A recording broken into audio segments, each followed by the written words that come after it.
Weather Service in Wilmington has issued a severe thunderstorm warning for Hendrick County in southeastern North Carolina, southeastern Bladen County in southeastern North Carolina, until 5:30 p.m.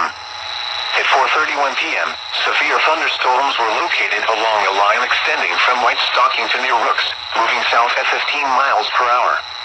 Hazard, 60 miles per hour wind gusts and quarter-size hail. Source, radar indicated. Impact, minor hail damage to vehicles is possible. Expect wind damage to trees and power lines. Locations impacted include Burgaw, White Stocking, Point Caswell, Long Creek, Marytown, Rooks, Ashton, Malpas Corner, Montague, Rocky Point, Curry, Ward's Corner, The Borough, Maple Hill, St. Helena, Atkinson, and Pender Memorial Hospital. For your protection, move to an interior room on the lowest floor of a building. Please send your reports of hail or wind damage, including trees or large limbs down, by calling the National Weather Service office in Wilmington at 1-800-697-3901.